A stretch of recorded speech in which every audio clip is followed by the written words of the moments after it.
Hi, this is Cindy from Vintage to New, and I have my first signature completely antiqued, and there was a few things I wanted to show you. If you've never done it before, there's some little tips and tricks, but there's some other things I wanted to show you too. So I got to really looking at this. In your journal, the closer it gets to the middle, the more it sticks out. You can see here. And if you're cutting your edges, you could cut it a little bit more, but we did it small enough that it will still fit in the binding of the book, okay? But when I was antiquing around, I was really bothered by these pieces here, and so why not make them shorter? So that's what I did. I just took and I went close to the image and just pulled that piece off. And it looks beautiful, and they don't all have to be the same size in your signature anyway. So when you start antiquing, this little deckled edge, it's easiest and best if you hold it with this hand, or whichever hand you use, and come in this way like this, or go out like that, and then just keep working it and working it, and then take it and go down the edge like this. I love that little piece of paper when it gets that really dark stain on it.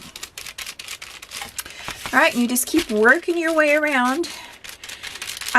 Try not to get even marks like that. If you see some evenness starting to happen, go back and give it a twirl, or go the other way, or whatever. You don't have to be too precious with this, but see, I've got a lot of swirl marks right there. I'm not too happy with that, so I'm going to try to take some of that down. Ooh, nice little deckled spot right there. Going to make sure that gets nice and dark. Corners, I always get those really nice and dark.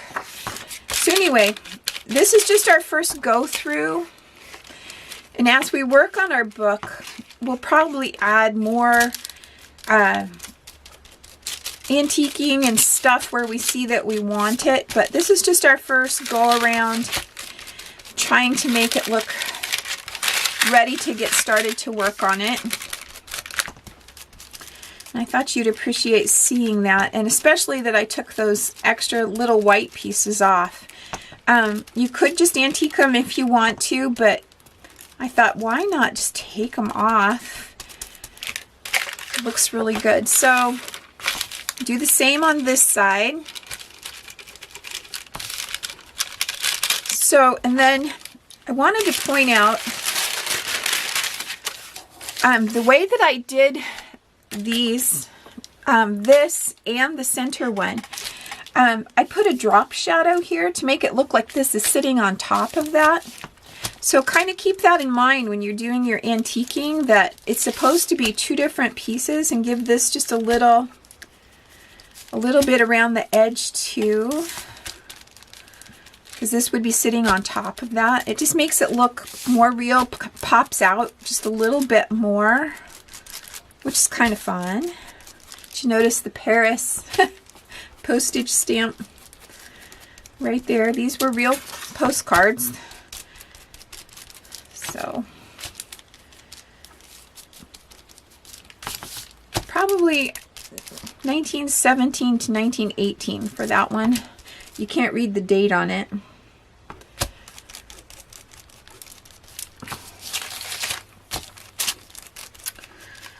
So, like I said, don't be too precious with it. Just get her done. So that's about how long it takes to do the full sheet. Looks like that. Looks really nice. All right, so moving on to the next one, and the next one is our Edith Holden. And remember, we're not going to do the whole thing on this because she's already pretty well antiqued. Then we come up to just a regular sheet of paper. This is the coffee stained paper. It's kind of light. You can see the little coffee stains there. Coffee stained paper is really crinkly. It sounds really nice. It feels really nice. We'll be doing a lot of decorating on these pages. So do the same. Just get those edges, especially the corners. Go down. Make sure you get the edge this way.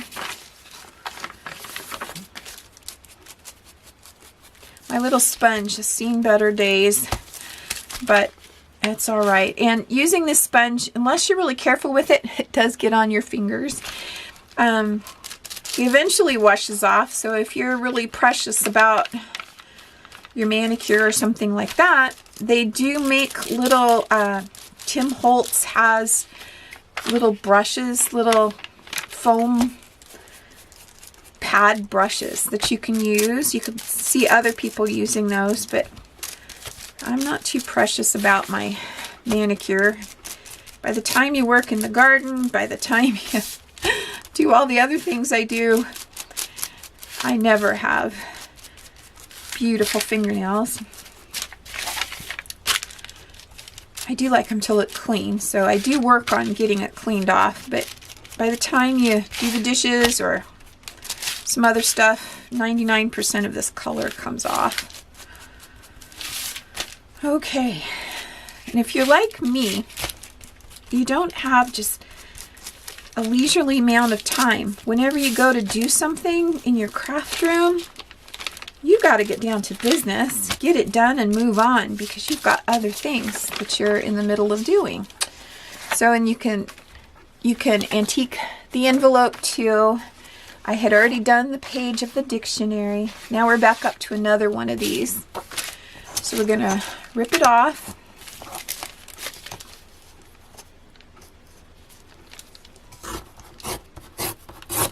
Like so. Isn't she pretty? I just love that era of art. And whenever I see these pictures like this, it reminds me so much of my grandma. My grandma was born in 1912, so she was not this age in 1917, but just the same kind of a look. Miss her a lot. You know, I meant to tell you, when I was doing my fairy journal, I showed you my fairy journal.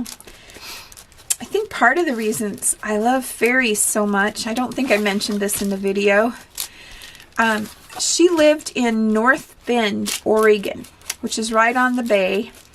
You could see the McCullough Bridge from her kitchen window, but I don't know why they called it the McCullough Bridge, because everybody in the world should know that that's Grandma's bridge. When you're driving into town, it used to take us about 2 hours to get there. As soon as you saw that bridge, you're like, oh, Grandma's bridge, Grandma's bridge. You knew you were almost there. So anyway, we get to her house. She always had duck dogs. They were duck hunters, big black labs. And from the time I was a little kid all the way through, they always had a black lab. And my grandma would take them for walks down by the bay twice a day, every day.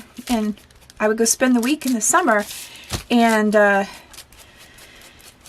would go with her on these walks, and we would go down to Ferry Park. And oh my goodness, when I was little, I thought it was fairy, F-A-I-R-Y.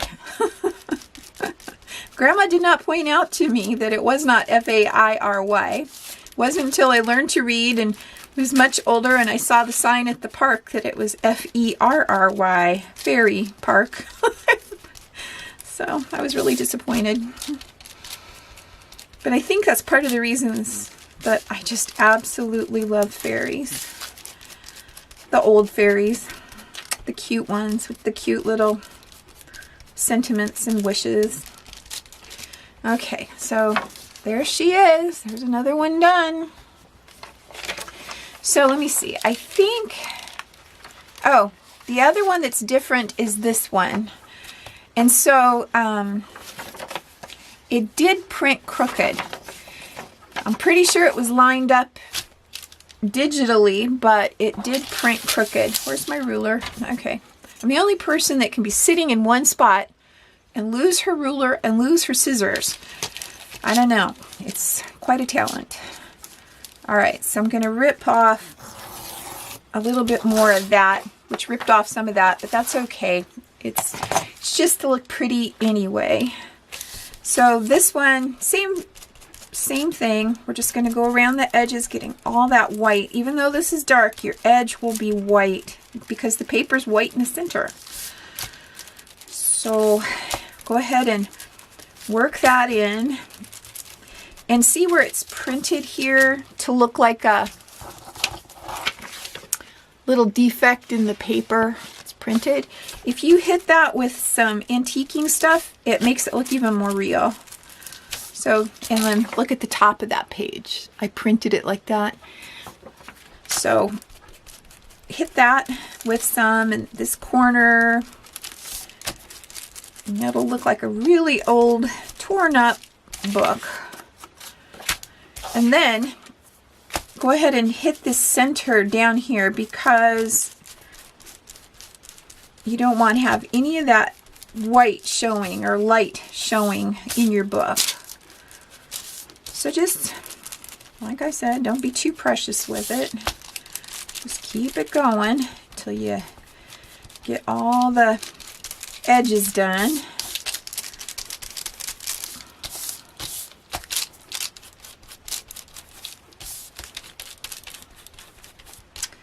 All right, right there.